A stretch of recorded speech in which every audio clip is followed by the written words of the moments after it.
have one son who lives in McKinney here, and he's a firefighter, paramedic, and married. And we had another son, and he passed away in September 10th of 2000.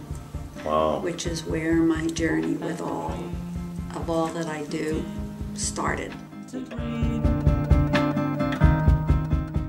Our son Andrew was 24 when he died, and unfortunately after he graduated from college he became a drug addict, and so he died of a drug overdose. Clint and I were clueless over drugs. Andrew had told us that he was having an issue. We thought it was with alcohol, and we got him into rehab right away. And he was in rehab probably a total of 4 months between 2 places.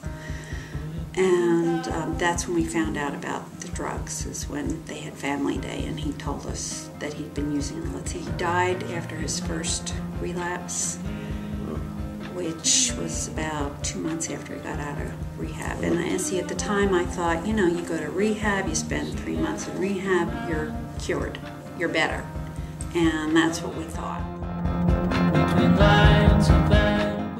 It was like that, you know, you see on the movies when people drop to their knees. That's what it was. That's what it was like. In our minds, he was better. So he'd been to rehab. He'd been to rehab. So at the time, I was getting my master's degree at Baylor College of Dentistry. I'm a dental hygienist. And I had just gotten a job at Collin County Community College teaching. So in the beginning, I buried myself in work. It was so bad, my younger son would come get me at work, and the custodian would turn the lights out on me. I'd be the only one in the building, and just work round the clock. Clint took the ball, and we started a support group for people who've lost someone to substance abuse. And somehow we ended up hiring a drug counselor. Okay. And we had about 5 or 6 couples in the beginning, and we would meet every week. We were actually filmed for a PBS special. No kidding. Yeah, I have it at home. It's called Addicted. That was the best thing that we ever did, because we started to learn about drugs, and we learned about addiction, because most of the families were in the same boat. Half of us didn't know anything about drugs. Some of the others had taken their kids to so many rehabs that, you know, just trying to save their kids. They had the drug counselor who would explain the addict's mind, and then we had the rest of us who would just talk. The man who ran it, or the guy we hired, he just didn't know anything about grief, really. I mean, other than he knew about drugs, so we kind of all found our way together.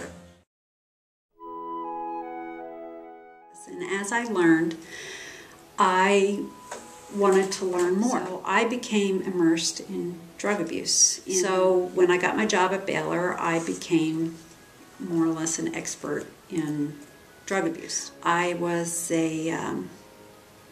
on a committee for the state of Texas for, it's called Professional Recovery Network. I'm also on the committee for the American Dental Association. I'm considered a consultant to the Council on Dental Practice, and I'm the only hygienist that they have on that.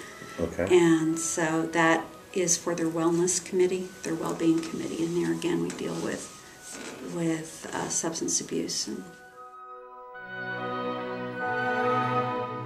this was called Grief Share. It's a program, a Christian program. I thought this works for me. I can look at somebody who's grieving and tell them it's going to get better.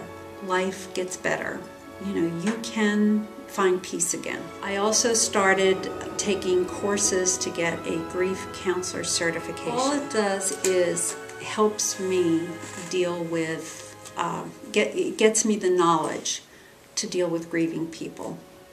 I have the experience. It gives me the educational background. I started a grief support group at First United Methodist last January with I did it with one of the other pastors here, with Liz Greenwell. So we did that for, it was a 13-week series, and it went really well. Some of the people wanted to continue on, and so we did a different program, so it wouldn't be the same program again, and we did a 6-week series called Beyond the Broken Heart after the grief share. I'm finding as I do this, there are special needs with some people. Now, grief is universal. When you lose someone, there are certain things that everybody goes through. So the big support group, I call it the big one, but the larger one, the general one, is very good for anyone.